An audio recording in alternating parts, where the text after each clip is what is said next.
So, if you're a creator, a designer, really anyone who makes things for a living, there's this one big question hanging in the air, right?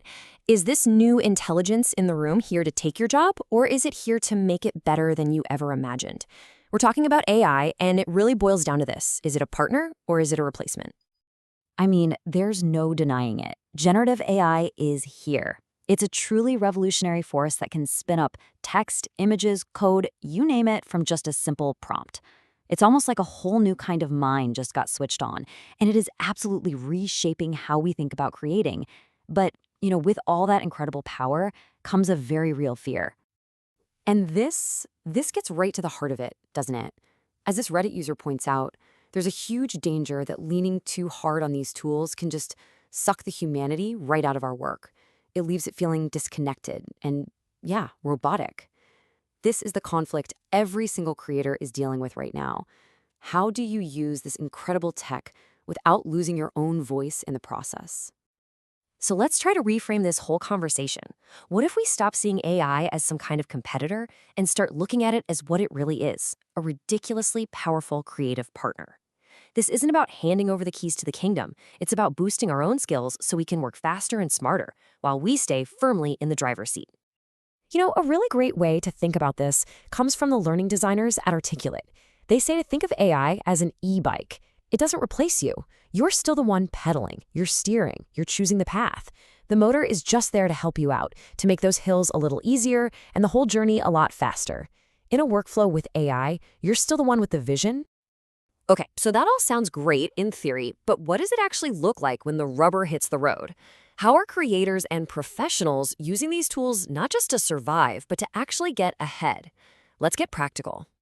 Okay, take YouTubers, for instance. A lot of them are supercharging their process with AI, but they're not just telling it to write a whole script. They're using a formula like this one.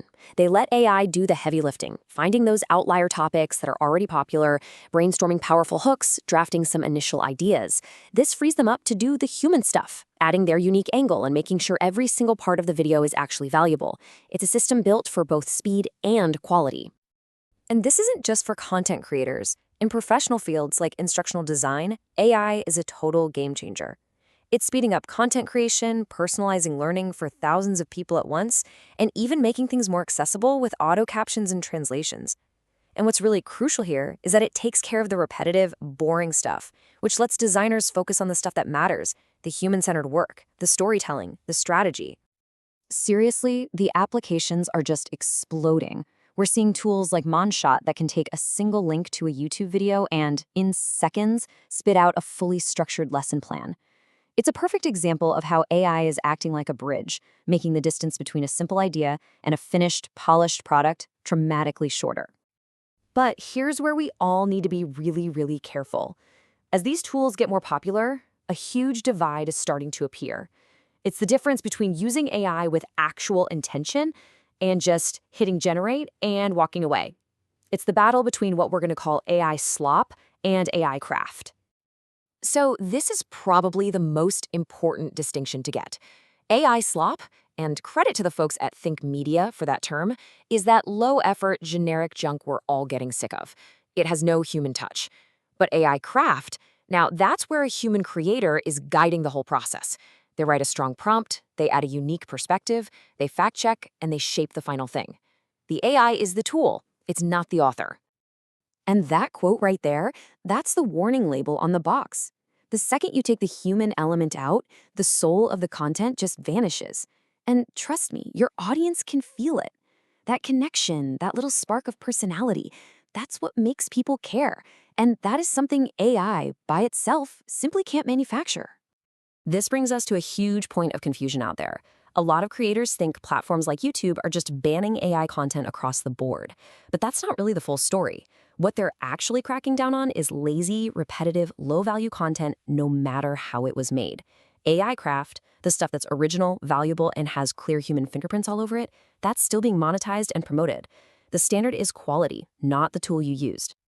Now, beyond just the quality question, there's an even bigger, thornier issue we have to talk about. Using these tools opens up a whole world of complexity, especially when it comes to the law. And it leads to a really critical question. Who actually owns the stuff we make with AI? The thing is, this technology is moving at light speed, and our legal systems, well, they're basically just struggling to keep up. This has created an absolute minefield of intellectual property questions that every single creator and every business needs to navigate, and very, very carefully. The stakes here are incredibly high.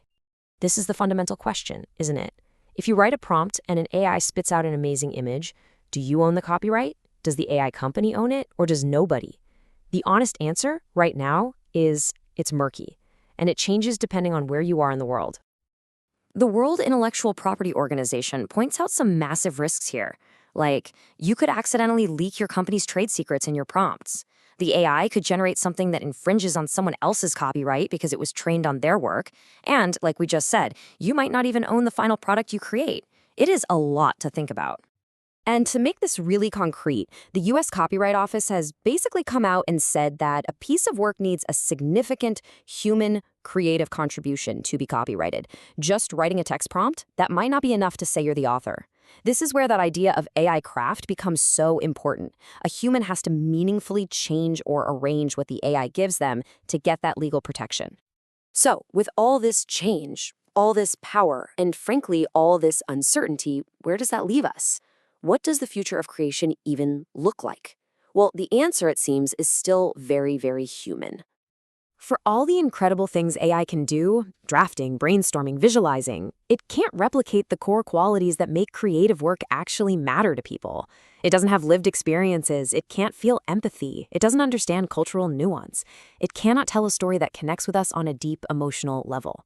That's still our job. And this quote just nails it. This is the key takeaway. The future doesn't belong to the AI, and it definitely doesn't belong to the creators who refuse to adapt. It belongs to the people who learn how to blend the two, the ones who can combine their human insight, their creativity, and their empathy with the incredible speed and scale of AI. They're the ones who are going to redefine what's even possible. So at the end of the day, AI isn't just a simple tool or a simple threat. It really is a new partner in the creative process. It's got its own steps, its own rhythm. So the most important question for every single one of us now is this: how are you going to lead the dance?